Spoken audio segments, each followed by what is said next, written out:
everybody! Hey, what's up, HD? This is Silencer, also known as Jeff. That's Cryptic Mag, also known as Tony. Banging out another Shisha review for you guys.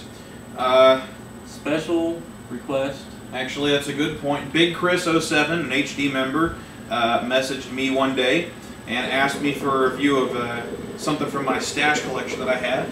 He wanted to know a little bit about Hookah Freak Blueberry Pancakes. So, Chris, this one's for you, buddy. I hope you watch it. Standard setup per the norm. Standard clay Maya bowl on the on Mr. Wonderful, my two-hose ice torn hookah from hookah-shisha.com. A little bit of ice in the catcher, cold wire in the base. One coconut coal. Yeah, single coconut coal underneath the windscreen, just for being able to do it quickly. I want to mention to Chris, sorry it took us so long to get this review out there. Yeah, sorry.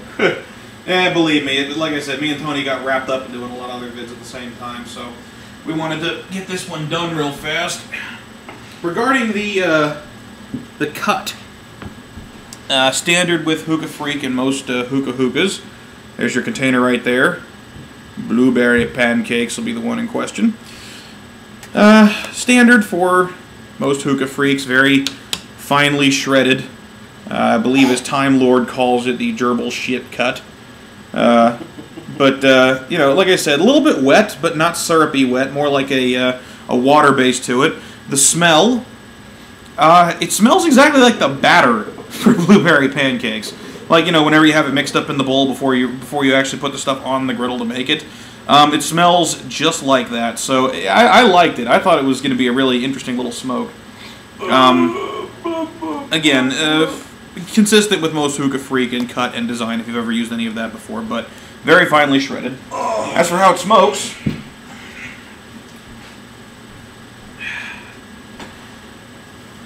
again, as long as you keep the proper amount of air going through Hookah Freak and Hookah when you're actually burning the stuff, you're not going to get that harsh flavor off of it. Me and Tony, in this case, just traded up for a single heat source as opposed to doing the windscreen, as opposed to doing the special foil method that Nafas came up with. Anyway.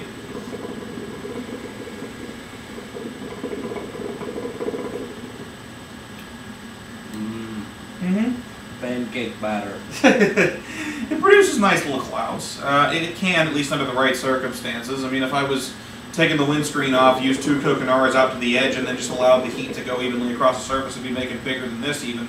But it does pretty good. Hookah Freak is very, it's some standardized stuff, but it's also good because it comes in some really interesting flavors. The best part is, remember how I mentioned that this kind of tastes like batter whenever I first smelled the stuff? It actually kind of cooks while it's in there, and you get like a nice blueberry pancake taste off of it. Very, very good as a morning smoke, I've noticed. Yes, but it is the afternoon. Good point. But still, this is something you just, get out to try on a Sunday morning when you're watching the news or something. It goes great with a cup of coffee. I like it. It's a really interesting flavor. And, I thought it wouldn't translate well into smoke, but it really does. You get the full effect of that almost every time you take a drag off of the stuff. It's a snap to get going, and I particularly liked it. This is one of the shishas that I picked up from Sahara Smoke. Compliments to my buddy Jonathan, and I like it. I really do. I think it's a nice, balanced flavor, and I think it's just sweet enough that a lot of people will like it. If I had to pick the number, as we usually do, I'm going to say Tony goes 7. I'm a little more generous on this one. I'm sorry, 8. He does this weird thing where he counts with his thumb instead of going up like this, like normal people do. But can you see the number 1? Yeah, I think I see that one. But anyway, I'm gonna go with an 8. I like it. I think it's something you should pick up. I think it's something you should try, and I think it's a very nice, balanced flavor that you should try with your friends.